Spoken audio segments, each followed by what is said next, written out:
Welcome to Real Talk with Roberta's house. Today we're holding space for one of the deepest losses a family can face, the loss of a child.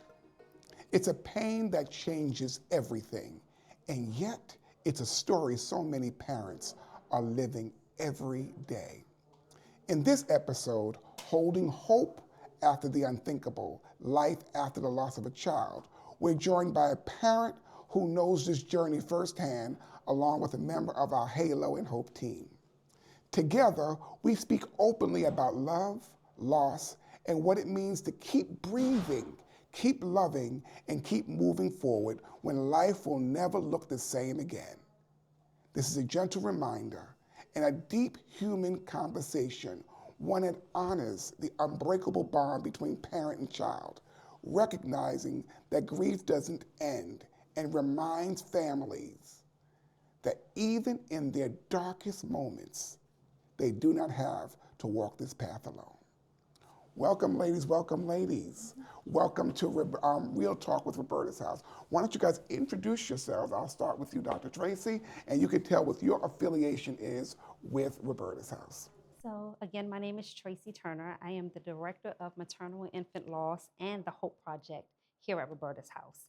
And these programs are restorative programs for families that have experiencing the loss or have experienced, the loss of an infant, a pregnancy, or a child.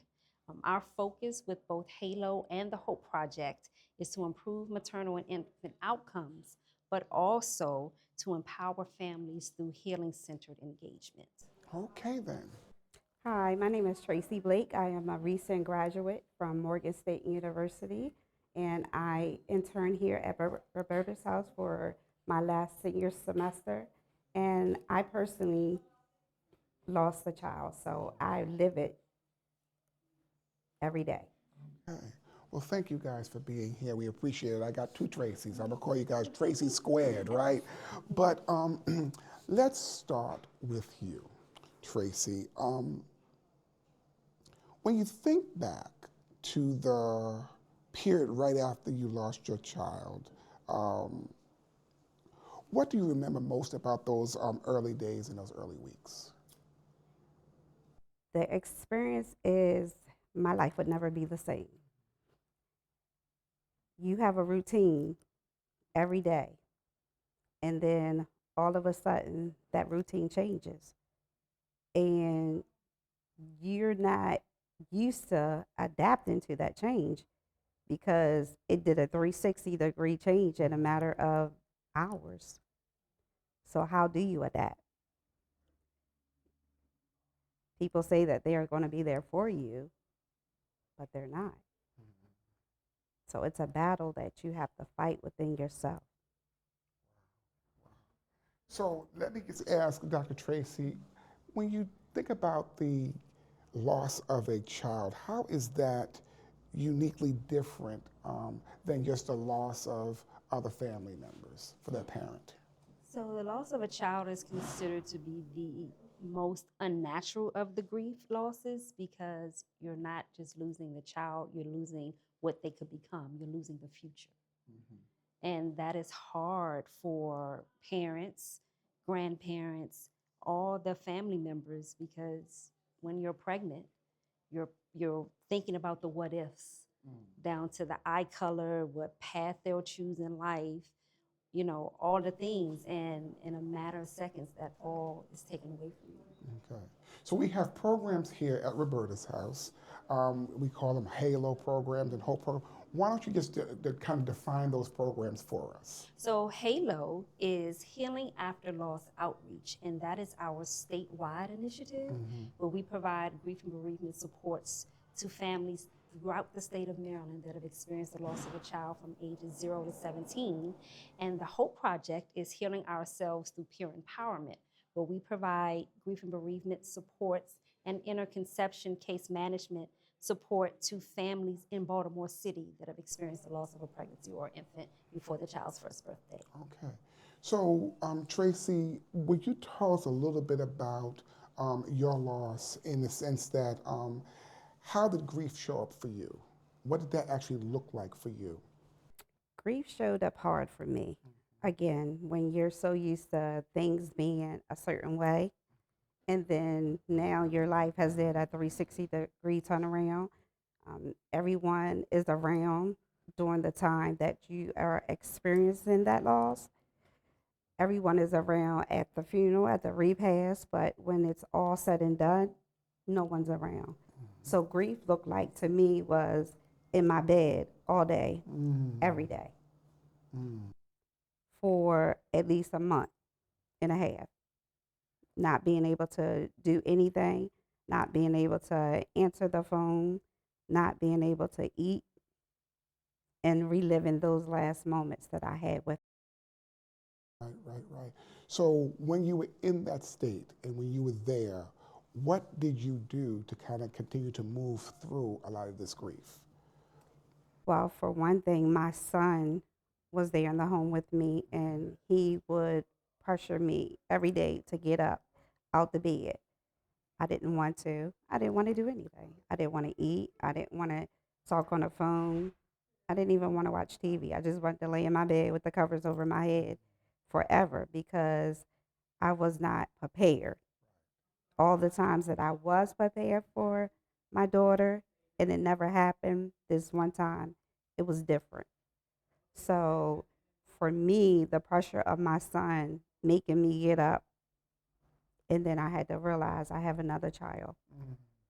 So my main focus is to get myself together and focus on living so that I can provide for him as well. Okay, okay. So when we talk about a loss of a child, it not only affects the parent, right? It's going to affect the siblings, it affects the grandparents, the extended family, and a lot of times the community and the neighborhood. Tell us about that, Dr. Tracy, in that grief for the other members and what it looks like.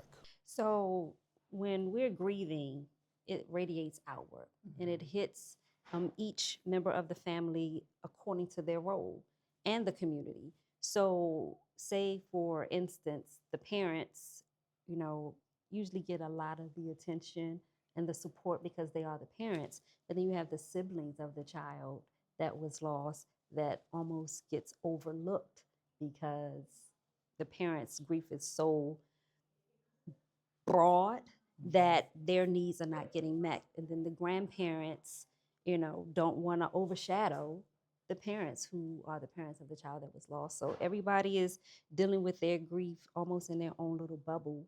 Um, and we here at Roberta's house try to bring families together so that they can heal and grieve together. Right, right. So now Tracy described how she was feeling.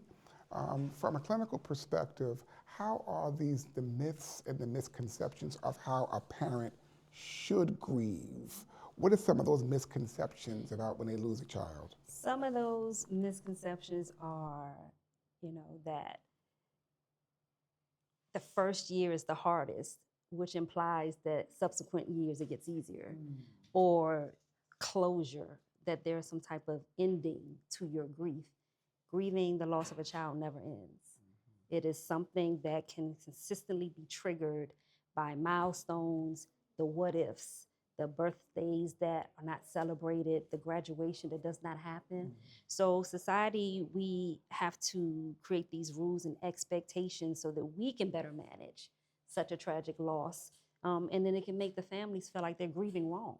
If you're grieving past a year, you're not doing it right. Like you should be beyond that, or you should be at a different level of your grief. And it's not fair because it's their child, and that connection, it has been severed. And a lot of families and a lot of parents' identities are tied to being that provider and that protector of their child.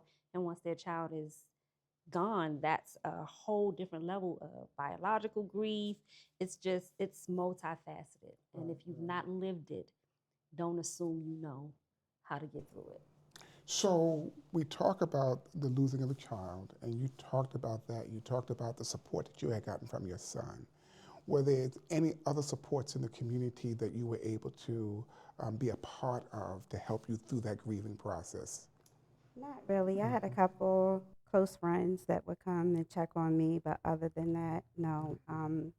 The hospital did reach out to me and they provided me with footprints of my daughter.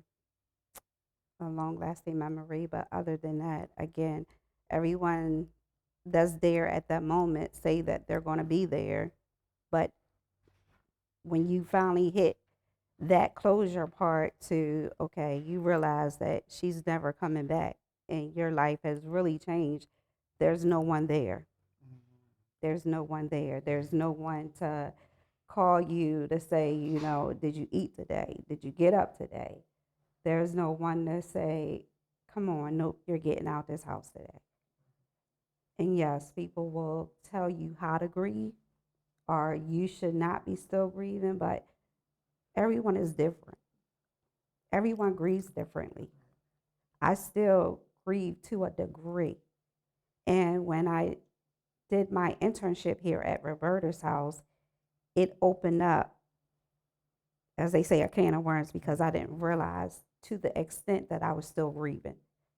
So it helped me out a lot as an intern here with my grieving. And it showed me other ways to help me through my grief journey. So that's a wonderful thing you just said there. Roberta's house showing you other ways and stuff like that.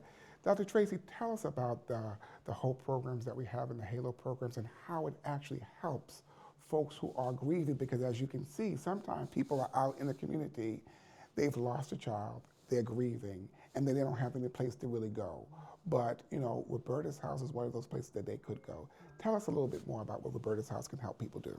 So here at Roberta's house, we offer peer support groups, building community with people who have shared experience.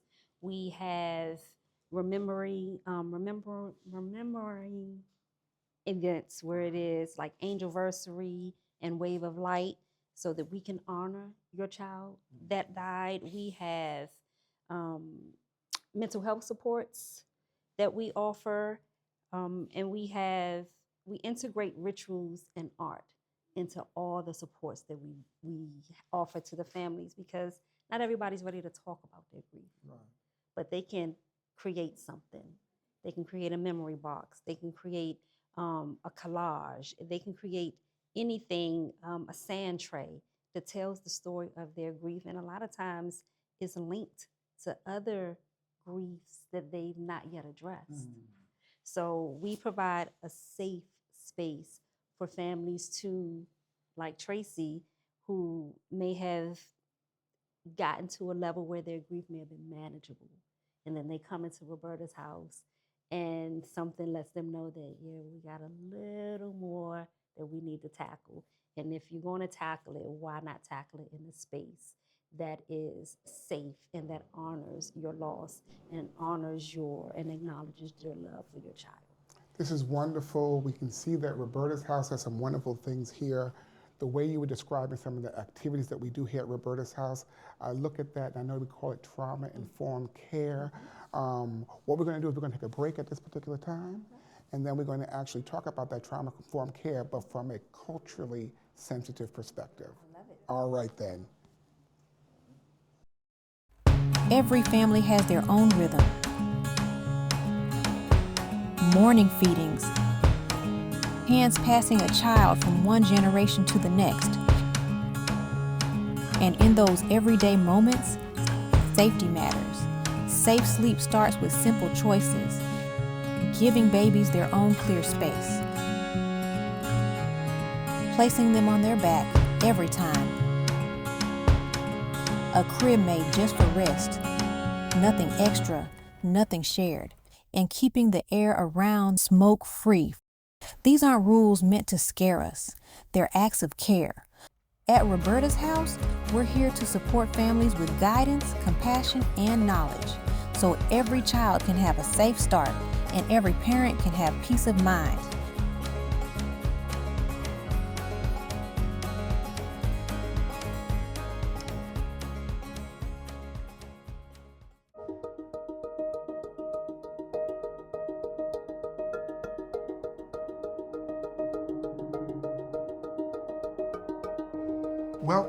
Welcome back, and we are here with Real Talk with Roberta's House.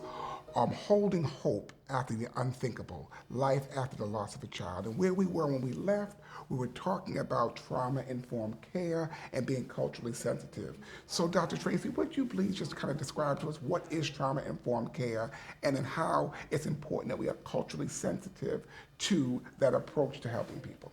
So, trauma informed care is providing support in a way that does not re traumatize a person.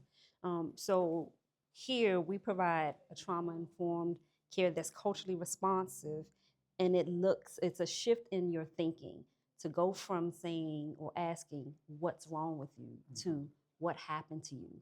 And then the culturally responsive aspect of it is how does your culture impact your healing? Because not everybody comes from the same beliefs, not everybody thinks the same way. So what may work for you may not work for someone else. So putting our biases and our assumptions aside and asking the human that's sitting across from us, what do you need? How can I support you? That is wonderful. That is absolutely wonderful. So Tracy, I want to give you the opportunity to be able to honor your child. If you want to, could you please tell us about your child that you've lost, and how has the memories have changed over time? My daughter was named Tiara Nicole Blake. She was a delight baby. The doctors actually gave her 2 years to live. She lived 15 more than what the doctors gave her because of the level of care and prayers that we lifted her up.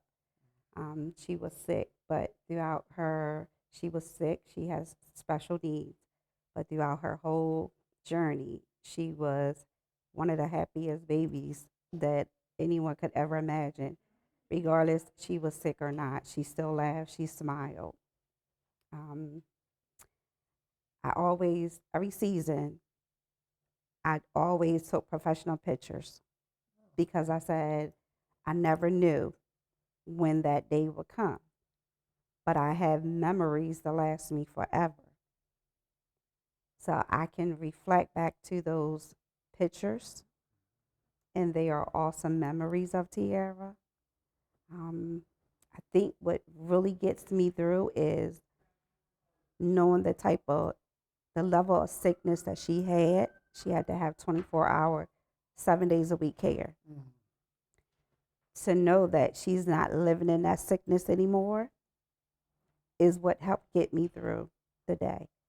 You still miss them on a natural person level because you miss that bond, and you will never have the opportunity to see your child grow up to do this or to do that or to experience being a grandmother from your child. But I can truthfully say that it was her time to go. Um, I thank God for the years that He gave her with us. And again, 15 more than what the doctor gave her. So I learned not to be selfish in that, but to accept what God has given me. And I cherished her when she was here. And it's like the saying goes, I didn't have one, I wish I could have, I should have when she passed away because I gave her 24/7 care and love permanently through her life. Oh, amen, amen. Do you have any particular memory that you would like to share with us at this time? Before she passed away, I gave her a big sweet 16th birthday. Amen, amen. That sounds wonderful. She really, really enjoyed that. And we were granted a cruise to Disney World. We went on a 5 days cruise to Disney World. And then after that, things just went downhill. Well, she got an opportunity to go to Disney World and spend time with the family. That is wonderful, wonderful. Yes.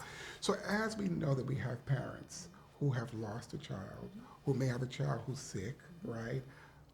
there are certain systems that should be in place. That may be the educational system, that may be the hospital system, that may be insurance. There's just so many different things that's going on, right? Employers, faith-based communities. How can those systems help some of these families that we have? Say the healthcare system, they could have like a follow-up gap where maybe a few months later they can reach out to the families, explain the autopsy report, answer any unanswered questions for them. The school system can offer long-term academic support for the siblings. They could be sensitive to curriculum that will be talking about the topic of death. And I think employers could offer a phased return to work, because sometimes returning to a 40-hour work week can be triggering. So there are so many different things that can be done, but that requires a shift in mindset, from that being a your problem to a our problem. It is a public health issue, grief, and it should be treated as such. Gotcha. So there are people who will be listening to us, right? And talking to us, and they're going to be seeing this. What do you want to tell another parent who may have been or may be going through what you were going through? What's some type of encouraging words that you can actually tell them that they should actually know, or you wish someone would have told you at that time? I say that I wish that someone had pushed me to get help because I didn't get any help. And when you don't have anyone to push you or anyone there with you to make you get up and go get any type of services, you just don't do it. Roberta's house reached out to me, but at the time I felt I wasn't ready. Follow up is very important. And I'll tell anybody, unless you've lived in a parent's shoes like mine, people have no clue of what you go through, whether it's today, tomorrow, next year, the year after. I have good days, I have bad days. All of my good days outweigh my bad days, but I still have them. I have days where I can sit and laugh at memories. I have days that I cry, especially during the holidays. During the holidays are very rough. And I think people need to know that other parents that have experienced a loss like me, that there is hope, there is help for them. You're not on this journey alone. And sometimes people just need to hear that. We don't need to be judged because there is judgmental people that will tell you, well, tell us, I've experienced it, that I still should not be grieving. And I tell people, unless you walked a mile in my shoes, you don't understand. Unless you lost a child, you will never understand. And again, my world was around multiple doctor visits, um, taking care of my daughter 24/7. So, in anyone in any position of losing a child, again, I advise you to seek help beyond just family and friends, because help does come in many different forms. Amen, amen, amen. So, Dr. Tracy, what would you want someone who's experiencing this grief or experienced a loss, what would you want them to hear at this particular time? I want them to hear that no family that has experienced the loss of a child should walk that journey alone. I want them to hear that together with support, we can walk this journey, we can honor your love, we can acknowledge your loss, and create a safe space for your healing, and that it will be an honor for us to do so. Okay. So, at this particular time, I think that we're going to take another break. Okay. But I do want to come back and talk about all those different programs that Roberta's House has for these grieving families who have lost a child. Sounds Okay? good. Okay. All right.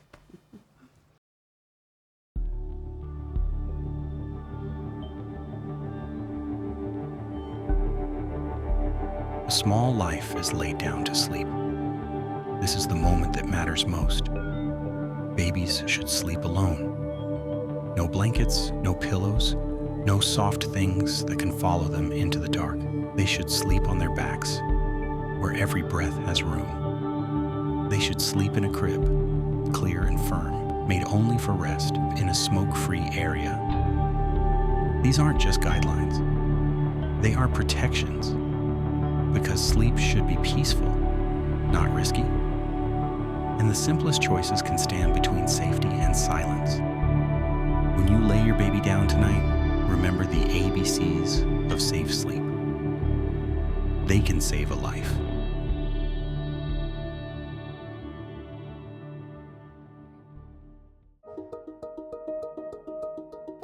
Welcome back to Real Talk with Roberta's House, holding hope after the unthinkable, life after the loss of a child. And we're just sitting here talking about Roberta's House and some of the programs that Roberta's House has for families who have lost a child. So Dr. Tracy, can you talk about some of those programs and what people could expect when they come to Roberta's House grieving over the loss of a child? Sure. So, as stated, the Halo Maryland is specifically for families across the state of Maryland that have experienced the loss of a child from ages 0 to 17. And Halo offers a monthly virtual support group every second Monday of the month from 6 to 8 p.m. And it is virtual on Zoom. And with the Hope Project here is centered in Baltimore City and provides interconception care, case management. And interconception care is that period between pregnancies. We offer grief and bereavement support during that period where we provide case management for angel moms is the appropriate term for those moms that have experienced the loss of a pregnancy or an infant before the child's first birthday. And we're integrating or in phases offering supports for angel dads, grandparents, and siblings. We are providing case management up to 90 days, and in those supports, you will receive linkage to community supports. We have barrier removal supports, meaning that if you need assistance with rent or housing or utilities or clothing or transportation to and from school, co-payments for your health appointments, all of those things are covered under that. We have specific peer support led groups, SAM, which is still a mom, because even if you lost your baby, you are still a mom. We have pregnancy after loss, and that is for women that are pregnant with their rainbow babies. That is the baby that is born after you've experienced a loss. And then we have life after loss, and that is investing in your reality after that loss, finding a way to integrate the memory of your lost child into your everyday life. We have Angelversary, where every year around October 15th, which is Perinatal and Infant Loss Awareness Day, and the entire month of October is Pregnancy and Infant Loss Awareness Month. We host this beautiful event where we honor the babies that have died too soon and the parents and families that have loved them. And we now have an annual event, which will be our second annual this year, Embracing Vulnerability, where we're actually teaching women to take off their superwoman cape and stop being everything to everyone else and start to be those things for themselves. That is wonderful, wonderful. And I love what you said when you're talking about being able to continue that memory of that child in your everyday life. That is wonderful. And I know for you, Tracy, that you've turned your pain into purpose. Why don't you tell us a little bit about that? Yeah, so I interned here at Roberta's House. I did 450 hours. We was required 400 hours in order to graduate. I enjoyed it that much. I was able to be part of the school grief support system, which I definitely rapport with the kids because I was able to, relate to them. Also, I did learn that journaling helped me out a lot. And I would have never thought about journaling until I started interning here. Okay. That is wonderful. You know, journaling is a wonderful, wonderful way of being able to just kind of express yourself, put all the information down on the paper, and then sometimes going back to kind of read that and reflect upon what your feelings were at that particular time. So that's a wonderful, wonderful tool to actually use while you're going through the grieving process. We're talking about loss of children. But one of the things as a physician that I would be remiss if I didn't talk about is that we know that there are many children who die from a preventable cause of death. And not one of those things is sleep-related deaths. And so, Dr. Tracy, would you just talk about a little bit, 'cause I think it's so important right now, to just kind of mention how we can prevent some of those sleep deaths. Yes, so sleep-related deaths occur a lot in the state of Maryland alone. And the ways that we can prevent that is called the ABCs of safe sleep, which is alone, on their backs, in a crib, and do not smoke. Those are the 4 main factors in keeping an infant safe. Again, we're respecting other people's cultures, but there's a way that you can sleep with your baby nearby, but they can still be alone, and safe and on their back. So getting this message out, this universal message out across the state will help reduce some of those unnecessary deaths. So why don't you just remind us about those ABCs again? Yes. Let's do it again. Alone for the A, B is on their backs, C is in the crib, and D is for do not smoke. Okay, then, so our children should be sleeping alone. Yes. Right, our little infant children sleeping alone. They should be placing them on their backs and not on their tummies. Not on their tummies. Okay, placing them on their backs, right? Yes. And they should be sleeping in their own crib. Yes. Not in the adult's bed. Yes. Right? The crib should be